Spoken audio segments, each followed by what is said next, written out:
What's your perspective on cessationism versus continuationism? I used to call myself a cessationist, but I think I was defining it incorrectly. I would say that the miraculous sign gifts of things like prophecy and healing and speaking in tongues, I think they've ceased in their normative function as it was designed for the foundation of the building of the church. But they obviously still happen because I believe I was healed.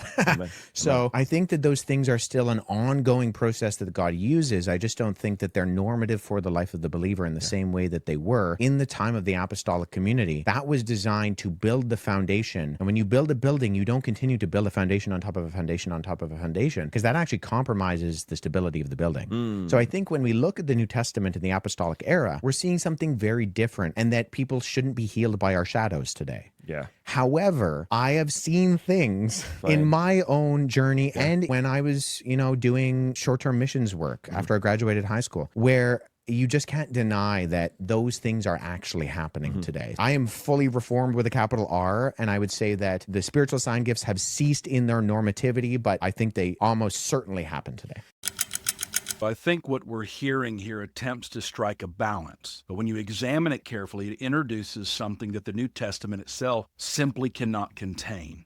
Because here Wes Huff is telling us that the gifts have ceased in their normative function, yet the same breath, based upon experiences that he has had, they must still occur. This leaves you and me with a theological middle ground where God is acting, but we as the church are not to expect this kind of action as an ordinary process or function of the church. The New Testament doesn't do this. It doesn't promote this. And I want to be clear. This is not simply an exegetical conclusion drawn by Wes Huff, but this is an effort to preserve a theological system, or as he said, reformed with a capital R. And yet, he's trying to account for lived experiences that he simply cannot dismiss. So, rather than letting the witness of the New Testament shape the expectation of the church, his expectation is first defined by the framework of a theological system. And then the activity of God is qualified so that it does not disrupt that theological framework.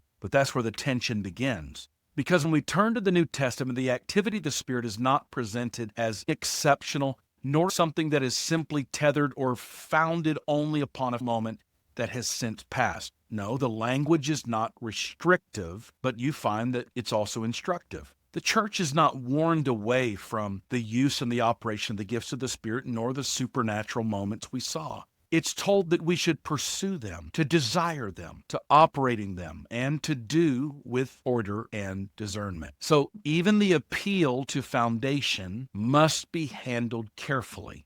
Yes, there are foundational elements of the apostles and the prophets, Jesus Christ being the chief cornerstone, that the church is built upon. But the text does not say that the operation of the Spirit and the supernatural was simply confined to a foundational degree in a way that it would make them non-normative for the church today. In fact, the very same apostolic witness commands that the life of the church be shaped by the same active work of the Spirit we saw in the New Testament. So we must ask ourselves a more careful question. Is God still healing? And by Wes Huff's admission, he is. Is God still supernaturally intervening? And by Wes Huff's own admission, he is and he does. And if those realities are not theoretical, but they're actual, on what grounds then does he have to teach the church that these things are not to be expected as part of the ordinary life of believers today? Because at that point, we're no longer simply reading the text.